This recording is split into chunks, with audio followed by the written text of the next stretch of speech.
Bonjour, chers étudiants et étudiantes. Alors, on continue sur la décomposition des fractions rationnelles. Nous avons vu plusieurs méthodes pour décomposer une fraction rationnelle, quelques théorèmes. Alors, on continue aujourd'hui sur... alors, on va appliquer les théorèmes que nous avons déjà vus, mais on va voir premièrement cette définition, pôle d'une fraction rationnelle. Alors, qu'est-ce que ça veut dire pôle d'une fraction rationnelle? Alors, en général, lorsqu'on a f de x est égal à p de x sur q de x qui appartiennent à k de x, alors les racines de p de x, on les appelle les zéros de f de x, mais les racines de q de x, on les appelle les pôles de f de x.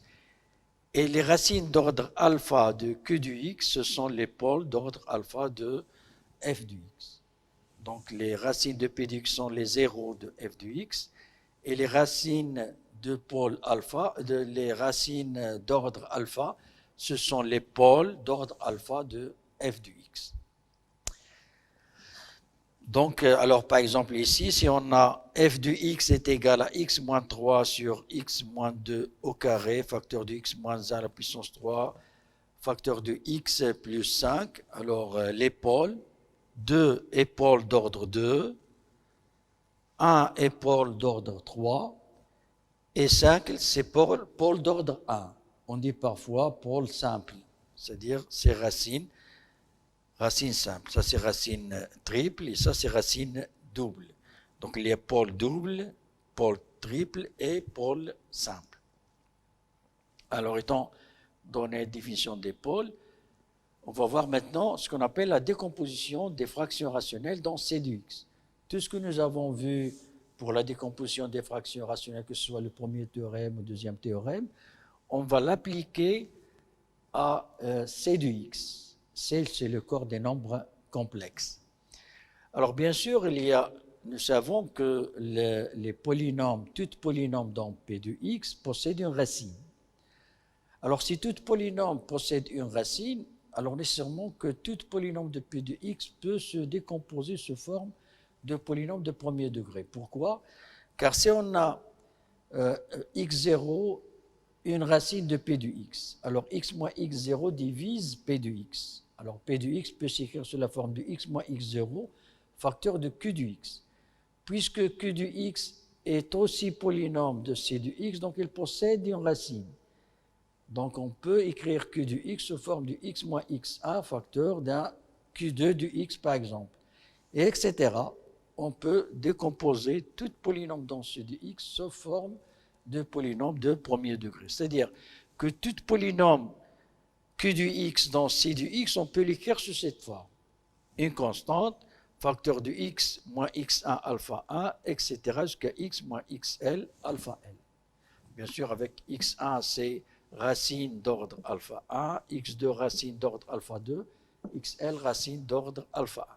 Alors maintenant, si on applique ça au dénominateur ici, et on applique le théorème que nous avons déjà vu des produits, alors d'après le théorème, ce f de x peut s'écrire, alors ce produit, alors cette écriture, c'est d'après le théorème que nous avons déjà vu, alors elle va s'écrire sous forme de A1 x moins x1, alors ça c'est comme Q1, il joue le rôle de Q1, jusqu'à Q alpha 1, c'est-à-dire x moins x1 alpha 1.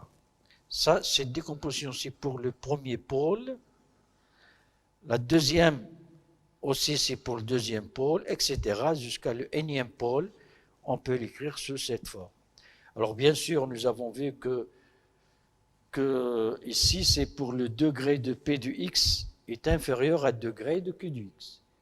Donc si on a f de x est égal à P de x sur Q de x et degré de P de x est inférieur à degré de Q de x, et Q de x s'écrit sous cette forme, alors la décomposition, elle s'écrit sous cette forme. Ça, c'est dans C de x, elle peut s'écrire. On a cette remarque que si f de x est égal à P de x sur Q de x, c'est-à-dire si on a degré de P de x est supérieur ou égal à degré de q de x. Alors, qu'est-ce qu'il faut faire? Alors, on cherche la partie entière, c'est-à-dire on fait la division euclidienne de p de x avec q de x. Donc, on aura p de x égale à partie entière de f plus r de x sur q de x, avec degré de r de x est inférieur à degré de q de x. Donc, on décompose ce r de x sur q de x, et la décomposition de f de x, ce sera un polynôme plus la décomposition d'une fraction rationnelle r de x sur q de x, avec degré de r de x est inférieur à degré de q de x, c'est-à-dire on va revenir à celle-là. Donc, dans ce cas, lorsque degré de p est supérieur à degré de q de x, on fait la division euclidienne et on aura la division, c'est-à-dire la partie entière plus cette quantité qui est la décomposition de r de x sur q de x avec degré de r de x est inférieur à degré de q de x, c'est-à-dire cette décomposition que nous avons vue ici lorsque degré de p de x est inférieur à degré de q de x. Donc c'est ça la décomposition en général dans c de x. Alors toute fraction rationnelle dans c de x, il peut se décomposer sous cette forme. C'est-à-dire si degré de p de x est supérieur à degré de q de x, donc on aura un polynôme plus. Si degré est inférieur, donc ça sera 0, et elle se décompose sous cette forme. Alors comme exemple, on peut voir comme exemple cette partie. Par exemple, si on a f de x est égal à x plus 1 sur x moins 1 à la puissance 3 facteur de x moins 2 dans c de x. Donc voilà, donc ça c'est q de x et ça c'est p de x. Alors premièrement, on peut remarquer que degré de p de x est inférieur à degré de q de x.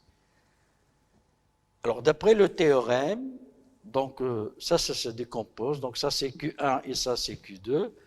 A sur x moins 1 plus b sur x moins 1 au carré plus c sur x moins 1 à la puissance 3 plus d sur x moins 2. Donc il s'écrit sous cette forme.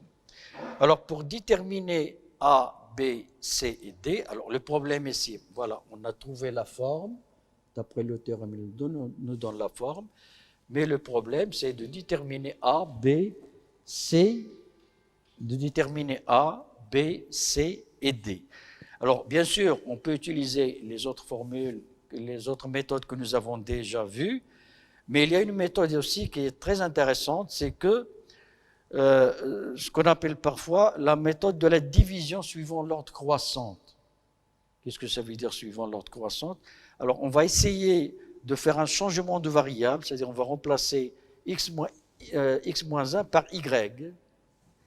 Alors on va remplacer x moins 1 par y, donc on aura y est égal à x moins 1. Alors ce x plus 1, ça sera y plus 2, et x moins 2, ça sera y moins 1. Et on remplace, donc on aura f de y, lorsqu'on place y par x moins 1, on aura y plus 2 sur x à la puissance 3 sur y moins 1, donc ça c'est f de x. On effectue la division suivant l'ordre croissante de y plus 2 par y moins 1. Qu'est-ce que ça veut dire la division suivant l'ordre croissant? C'est-à-dire, on va, car la division euclidienne, c'est la division suivant l'ordre décroissant. C'est-à-dire, on fait la décroissante. Mais ici, on fait l'inverse. On commence à éliminer par les degrés inférieurs vers le haut. C'est-à-dire, ici, de degré 0, de degré 1, etc. Donc, on place le polynôme par les degrés croissants. Ici, c'est 2 plus y, donc c'est 2 plus y. Ici, c'est moins 1 plus y. Et on commence à éliminer 2, par exemple. Pour éliminer 2, on met moins 2. Moins 2 fois moins 1, c'est 2. Et on fait avec la multiplication, c'est moins 2y. Si on fait la soustraction, donc on aura 2 avec 2, c'est 0. Ici, c'est y plus 2y, c'est 3y. Et maintenant, pour éliminer 3y, on va multiplier par moins 3y. On aura 3y moins 3y au carré. On fait la soustraction, on trouve 3y au carré.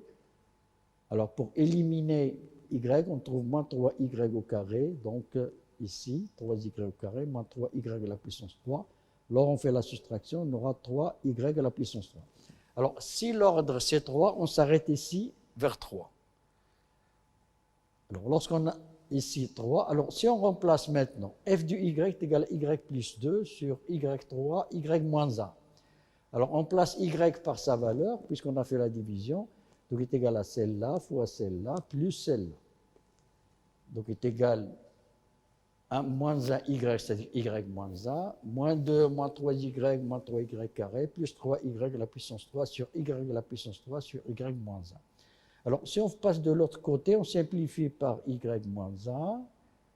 Elle reste moins 2 sur y à la puissance 3, moins 3y au carré, moins 3y.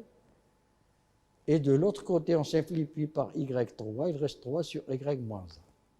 Maintenant, si on remplace y par x moins 1, qu'est-ce qu'on va trouver? On va trouver que f de x est égal, alors, moins 3 sur x moins 1, moins 3 sur x moins 1 au carré, moins 2 sur x moins 1 à la puissance 3, plus 3 sur x moins 2. Et donc, on aura la décomposition de f de x directement en éléments simples. Donc, ça, c'est la décomposition en éléments simples de f de x dans c de x et bien sûr dans r de x. Donc voilà, donc ça c'est une autre méthode pour décomposer des fractions rationnelles. Donc c'est ce qu'on appelle la division suivant l'ordre croissant. Vous connaissez la division euclidienne, c'est suivant l'ordre décroissante. Donc croissante, on commence à éliminer. On fait le changement de variable, x moins 1 par y. Et donc, vous voyez qu'on trouve directement le résultat et la décomposition des fractions rationnelles en éléments simples. Et ça, c'est très intéressant, car lorsqu'on veut chercher la dérivée, par exemple, de cette fonction, c'est un peu difficile, de cette fonction, c'est-à-dire celle-là.